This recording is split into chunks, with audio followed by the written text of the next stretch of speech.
Welcome to the Get Real with King Arthur show. Today we're going to talk about AI and I, artificial intelligence and I. A while back, you'll remember, perhaps we jumped into string theory, which I knew very little or nothing about, and we got some knowledge. Anyway, and today we're going to jump into a subject that everybody is talking about, but nobody knows much about. We're all amazed, of course, to see this machine writing new poetry or giving facts that no one knows in general. For example, it gave me the horoscope of when I was born, May 18, 1931, in Lowell, New York. Gracious me. Then it told me about the history of Point Loma Nazarene University, where I taught. It gave information on the history that I doubt if any of the faculty, or very few, knew. It knew. It's amazing. And has always been accurate, amazingly accurate. And it's been very helpful, by the way. Anyway, so there are two schools of thought about the future of AI. One of the schools says that AI will disappear in 5 years. It's just kind of a passing fad.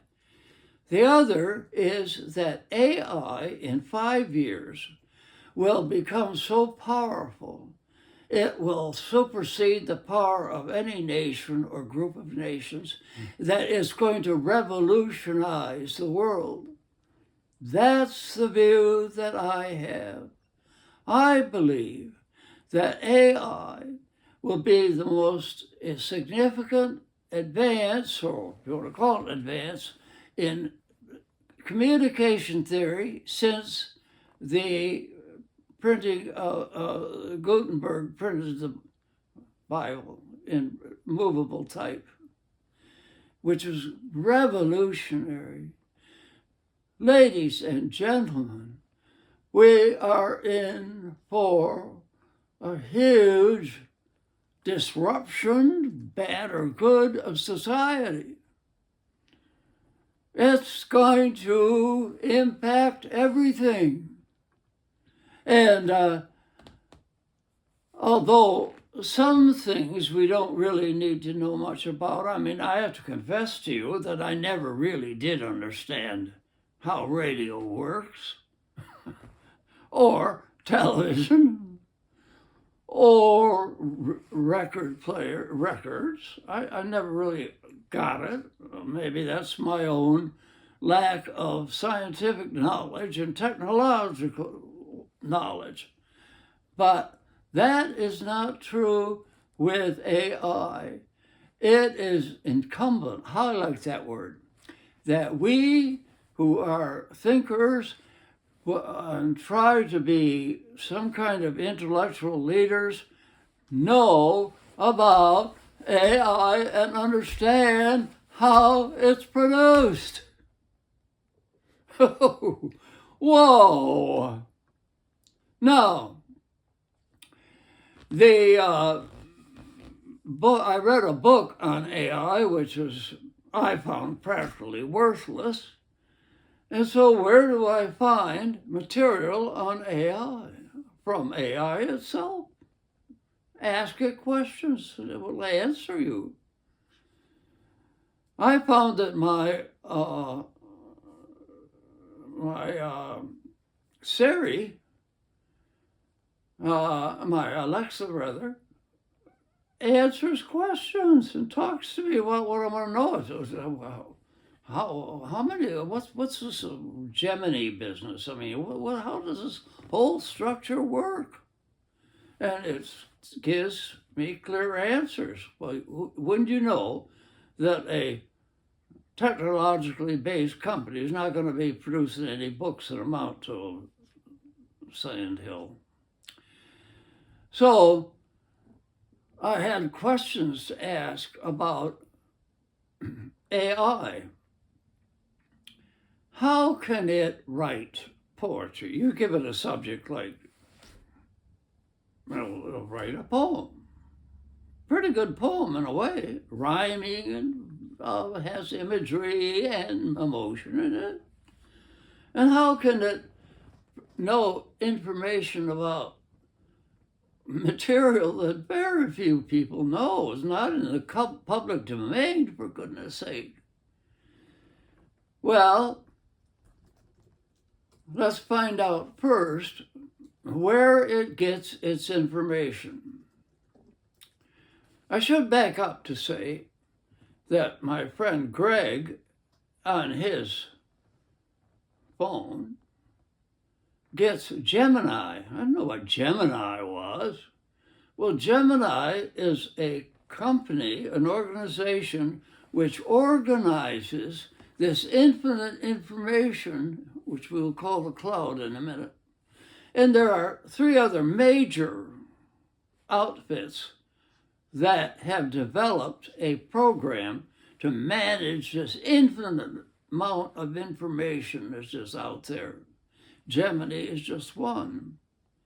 And I found out that Gemini has thousands of workers.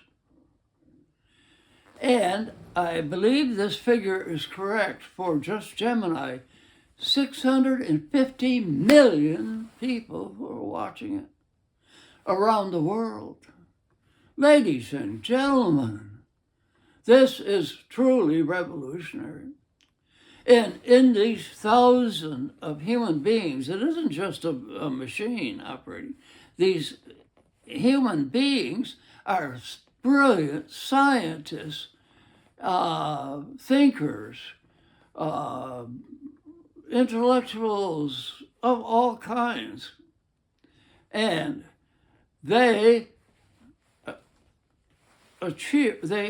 find this information out there. Now, where's the information? They call it the cloud.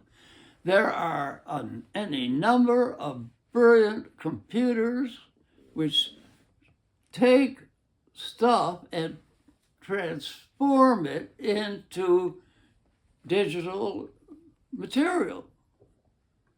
So how do they get all this material? Well, I don't know, except they have access to everything that was ever written, if they put it through a scanner or whatnot.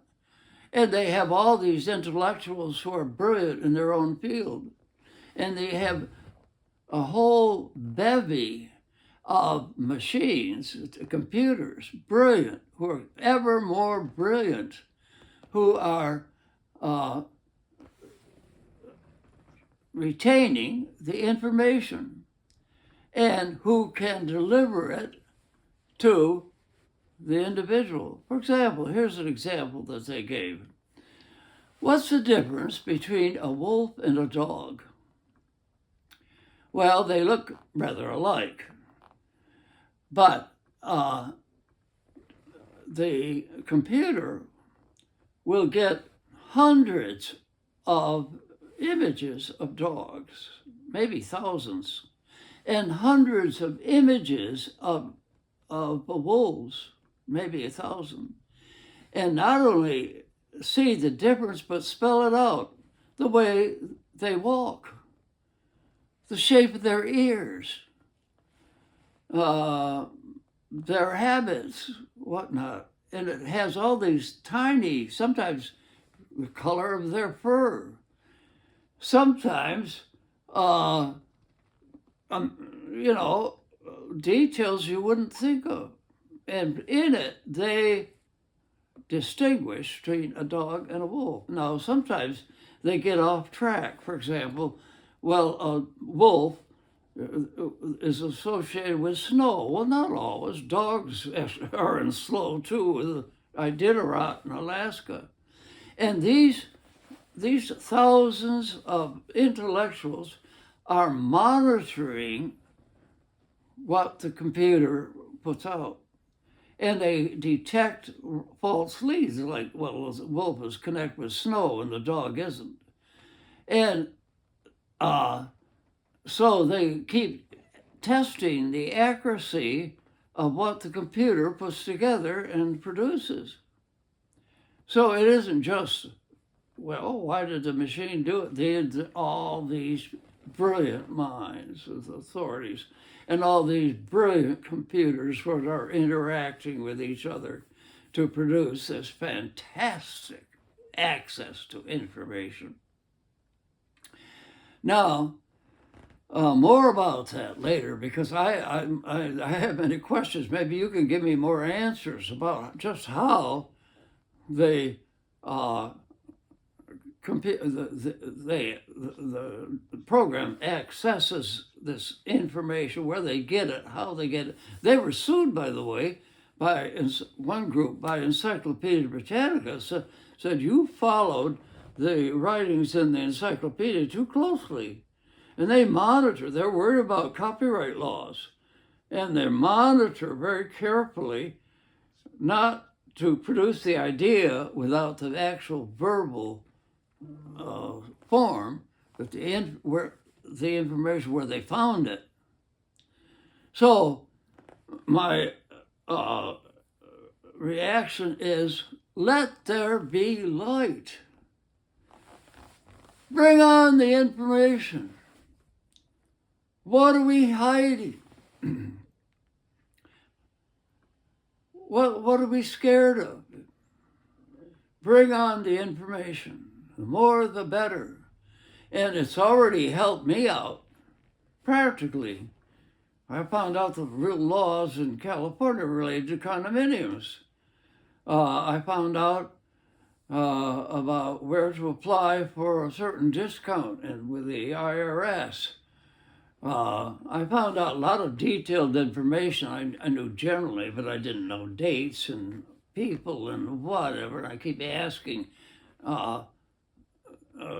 Gemini in this case, what's the date of this? What's the dates of this author? Well, it knows it all, almost all. Now, here is this mighty power, but the problem is, how are we going to organize it? For example, when do we transgress copyright laws? When does AI? When does it give out bad information? Dangerous. For example, would we let it have access to how to make a bomb or nuclear weapons? I don't think so. And most nations have laws restricting that kind of information. And then some information is simply dangerous. A young man found out how to make a noose that wouldn't slip. And with that information, he hanged himself. Now, so there's an area of dangers. How to make a poison. How do we monitor? How do we handle that? How to make a certain drug or whatnot? And then there's a whole nother area, like do we have any privacy as individuals? Or is everything known about you? And in the future, maybe they'll be able to scan the mind to know what you're thinking. And here is a whole area of the interface to this fabulous amount of communication and personal responsibility and rights. Now, you say, well, I hope somebody's got control of this. No. In the United States, there is no federal regulatory law on AI. There are about 150 proposals in the Congress which are going nowhere. There are states' laws, up to 300, my actual number is wrong, who are monitoring the behavior of AI. Where are the limits? When is it crossing over? When is it getting too personal? When does it giving out information it shouldn't give. How do we judge that? Well, ladies and gentlemen, here again, and all in between, we as citizens better get in on the action soon. We vote, and we have state laws, and there are national laws, because this is what I said. We have 650 million viewers, I think, of just Amazon, Gemini. But what about these local laws? What are they? We better know what they are. And why isn't there a federal law? We better know why. And so we no longer can sit by and say, well, I don't need to know exactly, I say, how a radio works. I really don't. Well, I don't think I dare sit by and not ask how AI works and know how we are to respond to it. Yes, it's going to revolutionize society in 5 years. It's only about 2 or 3 years old, really, in its present form. It's exploding like crazy, for good or bad. We cannot sit by.